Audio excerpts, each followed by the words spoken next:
because there's this huge force coming from the left ventricle, forcing the blood out through the ascending aorta and the arch of the aorta. It expands a little bit.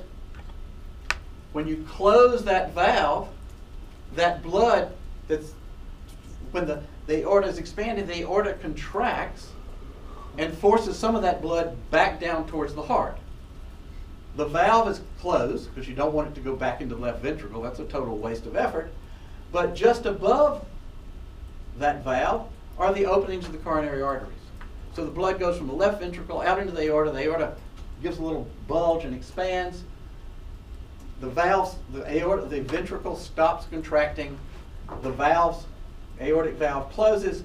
The blood from the slightly expanded aorta rushes back towards here, can't get into the left ventricle, and courses down these coronary arteries to supply blood to the heart muscle itself, which at that point is you know, the ventricular muscle sitting there waiting, is not contracting anymore, and the blood goes down and supplies the muscles with fresh blood. So that's how the coronary arteries get their blood on basically the reflux from the aorta. Okay, so this shows that when the ventricles have stopped, these valves are closed. The blood can't go back into the ventricle; it goes out these coronary arteries. Okay, innervation of the heart. You heard a lot of this from Dr. Larson.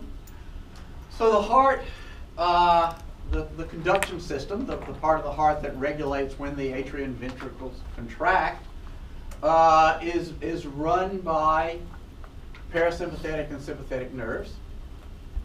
Okay, you know these sympathetic nerves come from upper thoracic levels, many of which go up into the cervical region where they synapse, and then come back down towards the heart. The parasympathetic innervation of the heart, just like the parasympathetic innervation of the lungs, comes from the vagus nerve. Okay, cranial nerve number 10. You will trace it down. It comes out of the back of the skull, down the neck, down into the superior thoracic opening, comes down into the thorax. There's a little twist here. Part of it says, oh my God, I forgot to innervate the larynx. It turns around and goes back up the neck. We'll worry about that tomorrow. The rest of it comes down, and as you remember yesterday, forms a pulmonary plexus around the bifurcation of the trachea into the bronchi. Other of the parasympathetic nerves, along with the sympathetic nerves, go in to form these cardiac plexus, and then the nerves go from there down into the heart. So we haven't talked about parasympathetic. Dr. Larson didn't talk about parasympathetic, but since it's just one thing, it's all vagus.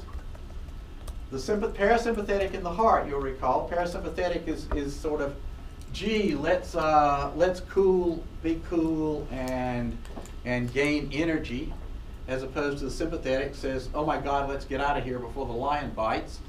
So parasympathetics slow down the heart rate.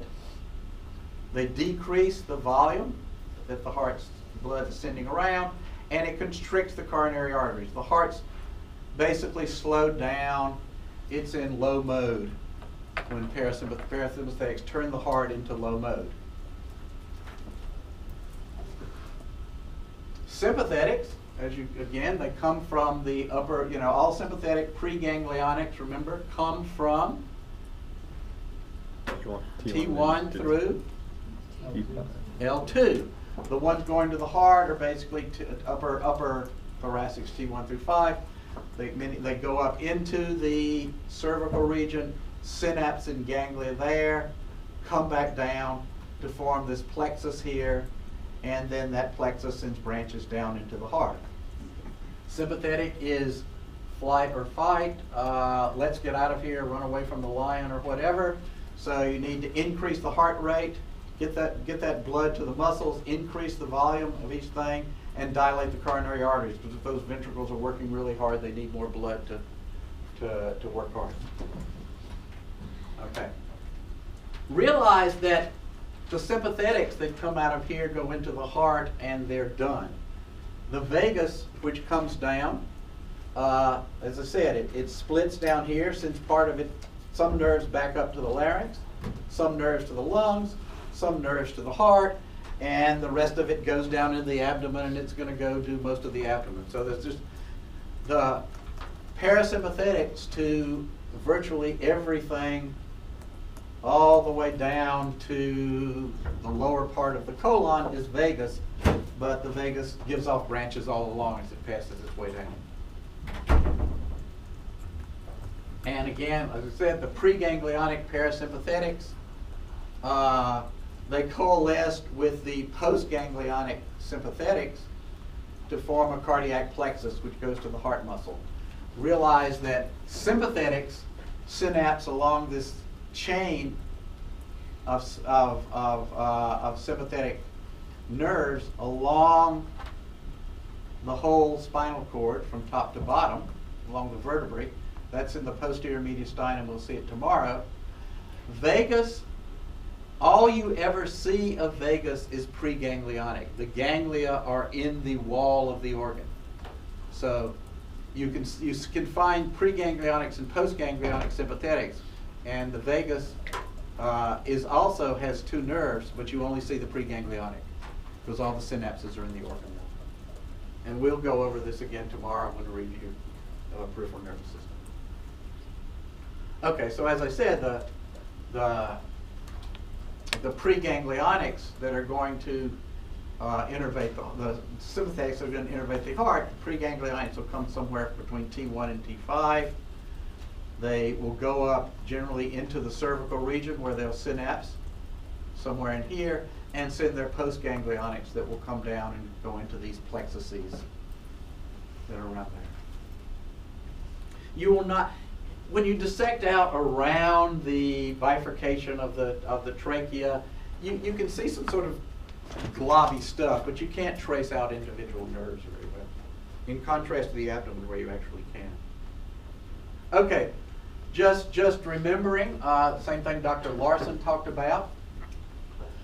Referred pain is obviously a big deal, particularly for hearts. Okay, so there are visceral sensory nerves in the heart, in cardiac muscle, okay, that are going to travel back up to the spinal cord along with the sympathetic nerves that are coming into the heart. So the visceral sensory are going to follow T1 to 5, okay, is the source of the sympathetic supply. So the visceral sensory is going to go back through T1 and T5, go back into the spinal cord, and when they are firing, you say the somatic sensory and the visceral sensory always get confused. So you're saying, oh, God, I'm feeling some kind of pain between T1 and T5, and I don't understand visceral sensory, so I'm going to interpret it as somatic sensory, and you're going to say, oh, I have this burning feeling in T1 through T5. And where is T1 through T5? T1 through T5 is on the chest wall and down the arm. So when your heart's screaming and saying, help, help, I'm having lots of problems, I don't have any oxygen, I'm dying, you interpret it as somatic pain in the area innervated by T1 and T5, and you think, oh, there's something burning on the side of my chest wall, there's something burning on the inside of my arm. Yes? Is there actually a somatic sensory pathway going on at that time? Is it all visceral, or is there actually I don't know of any good reason why problems with the heart would make your skin feel anything. So you're getting in, you're interpreting the input coming from the heart as coming from the skin. So I don't think it doesn't turn around and run out there and stimulate the skin. It's just the confusion. You don't think about sensory stuff, and you think about. So that's the area of T1 and T5. So all those visceral sensories are interpreted as somatic sensories, and that's the area where you feel heart problems. that just shows, we'll talk about this a little bit later. The same is true for lots of other abdominal organs. You don't feel the pain necessarily where the organ is. You feel the pain where the visceral, the sympathetic parts, the somatic overlaps with where the sympathetic. Yes. So like, what kind of nerves would it be? Because I'm just thinking for like intestinal area, because there are lists that tells us which nerves are like. Well, I've just told you what heart is, and you don't really feel lung pain very much. When you feel lung pain, it's just from the parietal pleura that happens to be against the body wall.